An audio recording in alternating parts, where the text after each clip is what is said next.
اسے زیادہ مسائل کا سامنا کرنا پڑتا ہے۔ وہ لوگ جو ذمہ داری کو قبول نہیں کرتے زیادہ مسئلوں کے شکار ہوتے ہیں۔ ہر دم پریشان رہنے والوں کو زیادہ مسئلوں کا سامنا کرنا پڑتا ہے۔ دنیا میں سب سے زیادہ خطرے میں وہ انسان ہے جو کنفیوز ہے۔ حضرت علامہ اقبال رحمۃ اللہ فرماتے ہیں، دو رنگی چھوڑ دے یک رنگ ہو جا، سراسر موم ہو یا سنگ ہو جا۔ جن لوگوں کی سوچ منفی ہوتی ہے انہیں زیادہ مسئلوں کا سامنا کرنا پڑتا ہے۔ 1979 میں مائیکل ہارٹ نے تحقیق کی اور 100 لوگوں کی فہرست بنائی جنہوں نے سب سے زیادہ دنیا کو متاثر کیا۔ نمبر 1 پر اس نے حضور اکرم صلی اللہ علیہ وسلم کی ذات مبارک کو رکھا۔ یہ 100 عظیم لوگ وہ تھے جنہیں مسئلے حل کرنے آتے تھے۔ ایک صحابی رضی اللہ عنہ آپ صلی اللہ علیہ وسلم کی خدمت میں حاضر ہوئے اور عرض کی کہ تنگ دستی بہت ہے۔ آپ صلی اللہ علیہ وسلم نے پوچھا، تمہارے پاس کیا ہے؟ انہوں نے جواب دیا، میرے پاس تھوڑا سا سامان ہے۔ آپ صلی اللہ علیہ وسلم نے ان سے فرمایا کہ اس سامان کو بازار میں بیچ کر کلہاڑی لے آ۔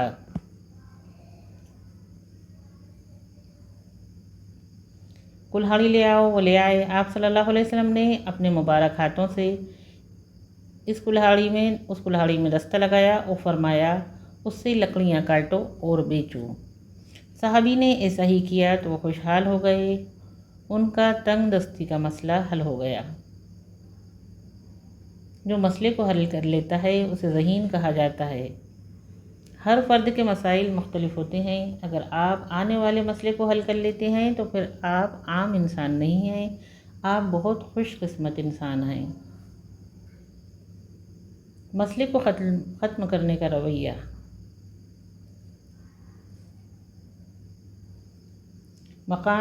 مقناطیس لوہے کو اپنی طرف کھینچتا ہے۔ بعض لوگ مثبت ہوتے ہیں اور بعض منفی ہوتے ہیں۔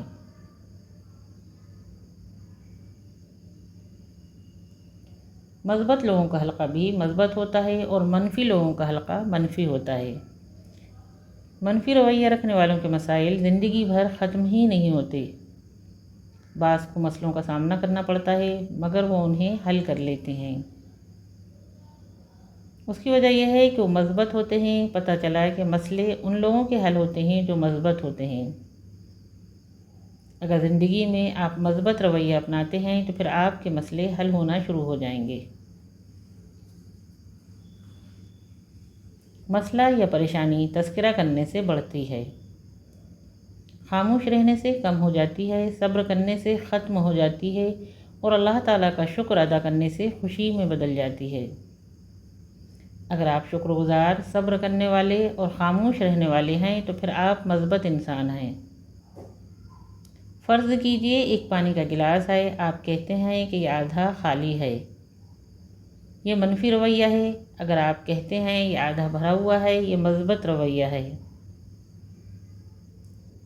دفتر میں ایک ملازم پر بہت زیادہ کام کا دباؤ ہے۔ اگر وہ دباؤ کے جواب میں کہے کہ کیا یہ سارا کام مجھ ہی کو کرنا ہے تو یہ اس کا منفی رویہ ہوگا۔ اگر وہ یہ کہے کہ یہ کون سا روز روز آنا ہے، اس سے میری ہی صلاحیت میں اضافہ ہوگا تو یہ مثبت رویہ ہے۔ منفی رویہ رکھنے والے کو نقصان پہنچاتا ہے اور مثبت رویہ مثبت رکھنے والے کو فائدہ دیتا ہے۔ مسئلے ان لوگوں کے آسانی سے حل ہوتے ہیں جو فوکس رکھتے ہیں۔ ہمارے ساتھ ایک بڑا مسئلہ یہ ہوتا ہے کہ مسئلہ ایک طرف ہوتا ہے اور ہم دیکھ دوسری طرف رہے ہوتے ہیں۔ کئی مرتبہ مسئلہ فوکس کی غلطی کی وجہ سے آتا ہے یا بڑھ جاتا ہے۔ آپ ایک مشق کریں، اپنے دوست کی طرف دیکھ کر اس کی تعریف میں 5 جملے کہیں۔ یہ جملے مصنوعی نہ ہوں، اس کی حقیقی خوبی ہو۔ کیا آپ کے لیے یہ آسان ہے؟ بیشتر کے لیے نہیں ہے۔ اس کی وجہ یہ ہے کہ ہم دوسروں میں مثبت چیز تلاش ہی نہیں کرتے۔ اگر ہم مثبت تلاش کریں تو پھر کہنا آسان ہو جائے گا، یہ مثبت رویہ بن جائے گا۔ اگر ہم ساری زندگی دوسروں میں منفی ہی تلاش کریں گے تو پھر کیسے ہمارے اندر مثبت رویہ آئے گا؟ ایک اور کام ضرور کیا کریں کہ لوگوں کا دل سے شکریہ ادا کیا کریں۔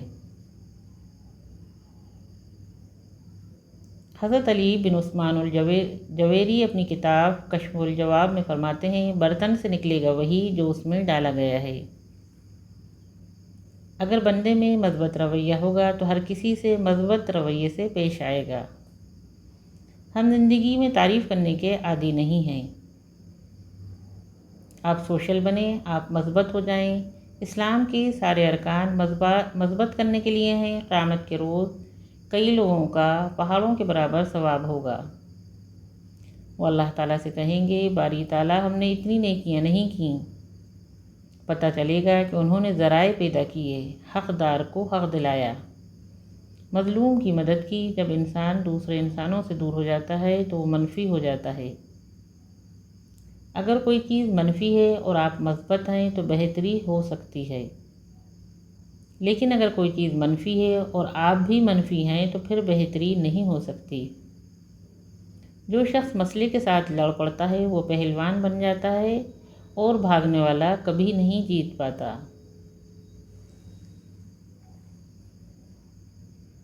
گاڑی کا سامنے والا شیشہ بڑا ہوتا ہے اور پیچھے کی طرف دیکھنے والا شیشہ چھوٹا ہوتا ہے۔ یہ ہمیں بتاتا ہے کہ ہمیں آگے زیادہ دیکھنا ہے اور پیچھے کم متوجہ ہونا ہے۔ انسان کی زندگی کا معاملہ بھی یہی ہے، مگر ہم زندگی کے معاملات کے بارے میں اکثر پیچھے دیکھ رہے ہوتے ہیں۔ دنیا کے ذہین ترین لوگ اپنے کام سے کام رکھتے ہیں اور انہی چیزوں کو دیکھتے ہیں جن پر وہ کام کرتے ہیں۔ آپ زندگی میں اصول بنائیں کہ ان مسئلوں کو نہیں لینا جو آپ کے نہیں ہیں۔ آپ وہ غم نہ پالیں جس سے کوئی نتیجہ نہیں نکلے گا۔ اگر دنیا میں حضرت واصف علیہ واصف فرماتے ہیں، اگر دنیا میں تمہارے آنے سے فرق نہیں پڑتا تو دنیا سے جب جاؤ گے تب بھی فرق نہیں پڑے گا۔ اگر تمہارے دنیا میں آنے سے فرق پڑا ہے تو پھر آپ مثال بنیں تاکہ آپ کے جانے کے بعد دنیا آپ کی مثالیں دے۔ ندامت۔ جرم یہ ہے کہ توبہ کا خیال ہی نہ آئے، لیکن اگر یہ خیال آتا ہے کہ میں نے غلط کیا ہے اور اس پر پشیمانی اور پریشانی بھی ہو، اور یہ پشیمانی اور پریشانی آپ کو توبہ تک لے جائے تو یہ احساس ندامت ہے۔ یہ قبول ہونے والی چیز ہے۔ غلطی کے بعد پریشانی اگر آپ کو توبہ تک نہ لے جائے تو وہ جرم بن جاتی ہے۔ ہر وہ چیز جو نقصان بن جائے اور خدا سے دور کرے وہ ہماری غلطی ہوتی ہے۔ اگر یہ نقصان اور غلطی اللہ تعالیٰ کے قریب کر دی تو پھر یہ انعام ہوتا ہے۔ ایک ایسا نقصان یا پریشانی جو آپ کو تہجد پڑھنے، ہاتھ اٹھانے اور رونے پر مجبور کر دے باعث رحمت ہے۔ جب ہمیں کوئی اہم شخصیت یاد کرتی ہے تو ہم لوگوں کو بتاتے ہیں کہ ہمیں فلاں شخصیت نے یاد کیا۔ کہاں یہ مقام کہ ہم اللہ تعالیٰ کو یاد کریں اور کہاں وہ مقام کہ اللہ تعالیٰ ہمیں یاد کرے۔ ہم اپنی اوقات دیکھیں اور ذرا سوچیں، ہم ہمیشہ جرم لے کر اس کی طرف چلتے ہیں۔ اللہ تعالیٰ فرماتا ہے اس کو چھوڑو، آگے چلو، آگے زندگی پڑی ہے، ایک مستقبل ہے جو تمہارا انتظار کر رہا ہے۔ آپ ایک کام ضرور کیجئے، اپنی غلطیوں کی فہرست بنائیے۔ اگر آپ نے والدین کے ساتھ گستاخی کی ہے تو ان سے معافی مانگیں، اور اگر وہ حیات نہیں ہیں تو ان کی قبر پر جا کر معافی مانگیں۔ اگر کسی کے ساتھ زیادتی کی ہے تو اس سے معافی مانگیں۔ زندگی میں غلطیاں انسانوں ہی سے ہوتی ہیں۔ اگر آپ نے ایک چھوٹی سی غلطی کی ہے تو اس سے 3 گنا اچھائی بھی کریں۔ آپ یہ اصول بنا لیجئے، ایک وقت آئے گا کہ آپ سے کم غلطیاں ہوں گی اور اچھائیاں زیادہ ہونا شروع ہو جائیں گی۔